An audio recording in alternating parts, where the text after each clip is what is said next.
Hi, dear fans, friends, and subscribers.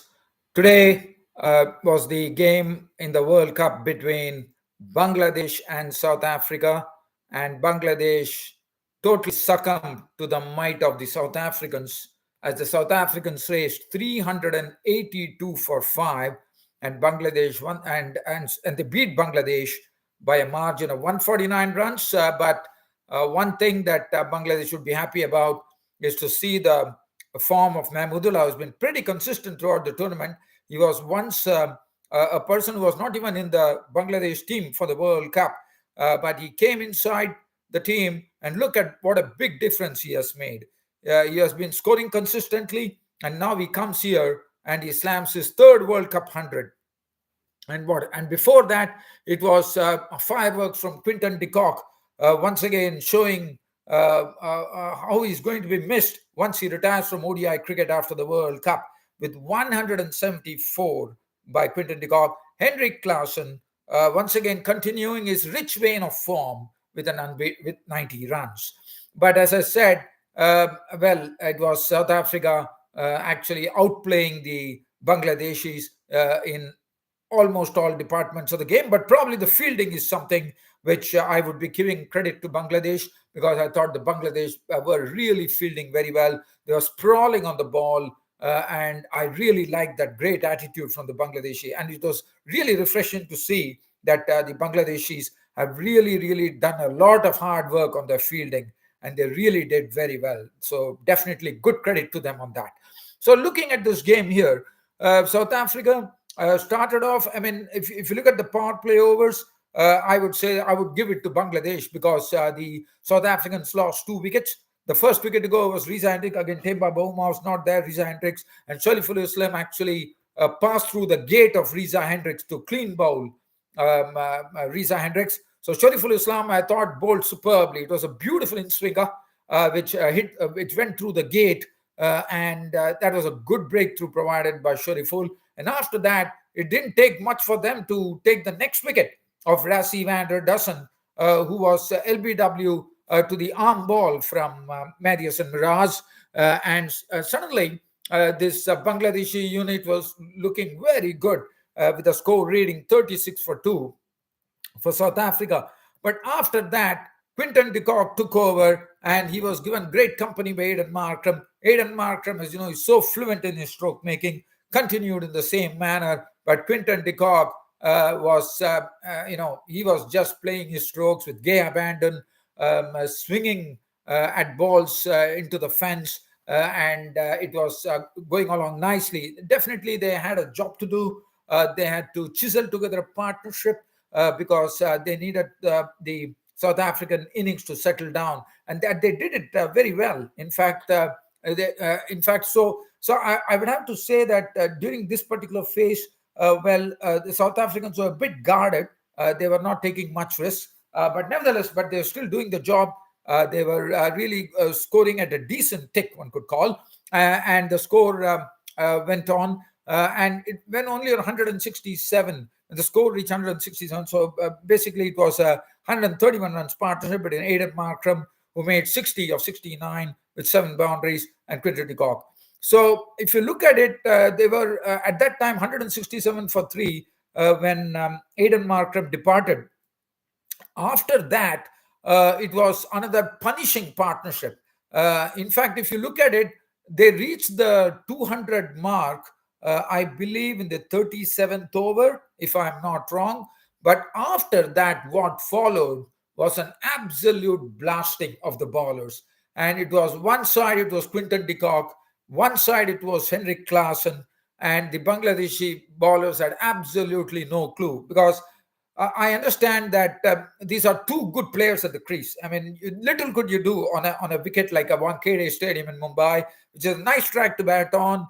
You can basically trust the bounce. And South Africans, basically have been reared up on all bouncy pitches.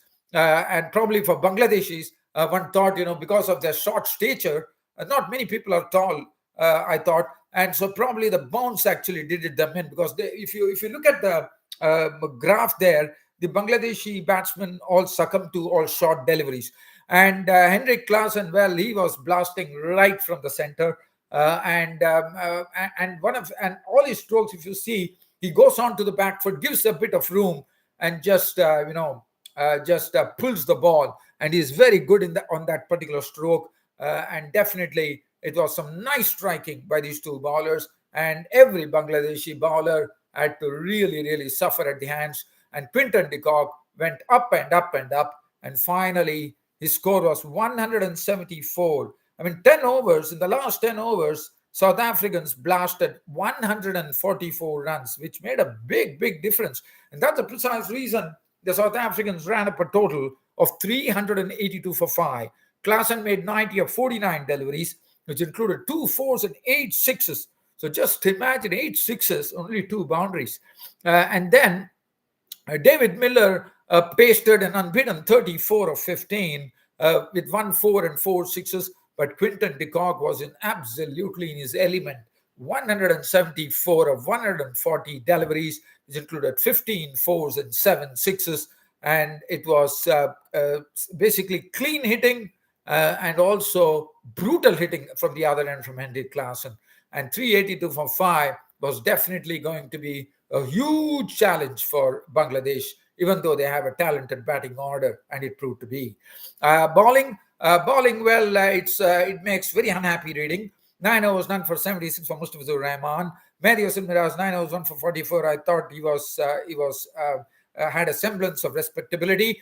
Shariful Islam, even though his figures weren't reflected, I would say that he was still good. 9 overs, 1 for 70. It was costly. Shakib Al Hasan, 9 overs, 1 for 69. Hassan Mahmood, 2 for 67.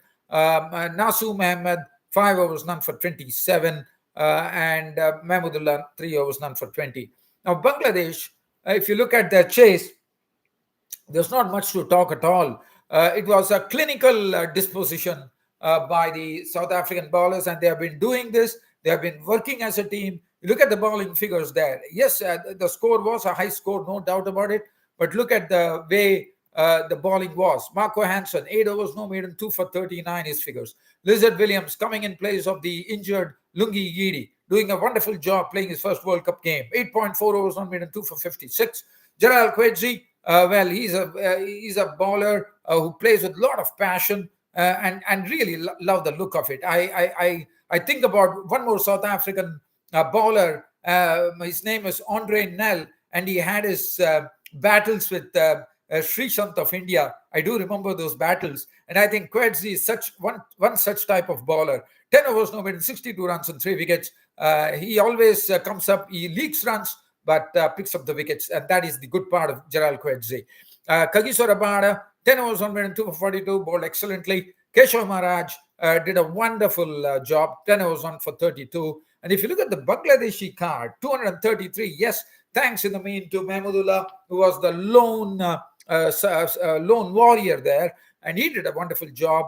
And definitely, I think Bangladesh have to really look at really getting their top-notch batsmen. Yes, I understand, Litam Das is the top. Najmul Hussain Shanto was out for a first ball blob. Shakib Al Hasan, I think, I think you can't slot Mahmudullah. I was just thinking whether Mahmudullah can be slotted, but there is very little room because Najmul Hussain Shanto is definitely a good batsman. Or probably they have to rejig the batting lineup. I think Tansir Hasan and Litam Das can open, and then they can get one drop Shakib Al Hasan, then they get Mushfiqur Rahim, then they get Mahmudullah, and probably send Najmul Hussain Shanto a bit lower down the order because he also has the striking capacity as well. Probably that is something that Bangladesh could experiment, in my opinion.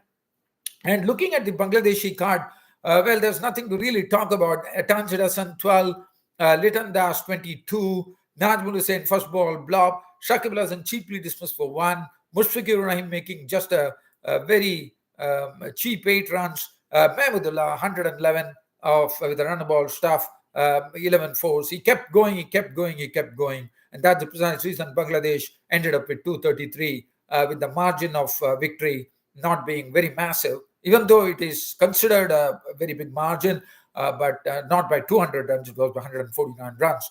Mehdi Hossain Miraz 11, Nasu Mohammed 19. Yes, the lower order wagged a bit. Hassan Mahmood 15, Mustafizur Rahman 11. So nothing really to talk about. but very clinically done by the South Africans. There was nothing to really talk about the Bangladesh, other than the only thing that, other than Mahmudullah's century, I would say the fielding of Bangladesh was really perked up, and that was good to see. That is one big positive that they can take, and they have to continue that in their this. And well, if you look at the team standings now, India has 10 points, South Africa has 8 points along with New Zealand, and they also have a better run rate than New Zealand. And besides that, they also have 8 points. So definitely looking like India, South Africa, and New Zealand are sure to be to enter the semi-finals. But yes, then it will be a race between Australia, Pakistan, England wouldn't know. Probably they can get a victory, and still there's a long way to go in this World Cup. So tomorrow's game that is coming up is Australia taking on the Netherlands. It should be an interesting game. Well, dear fans and subscribers, I will see you then with the Australia-Netherlands game. Till such time, I see you. It's your host Ram signing off. Thank you.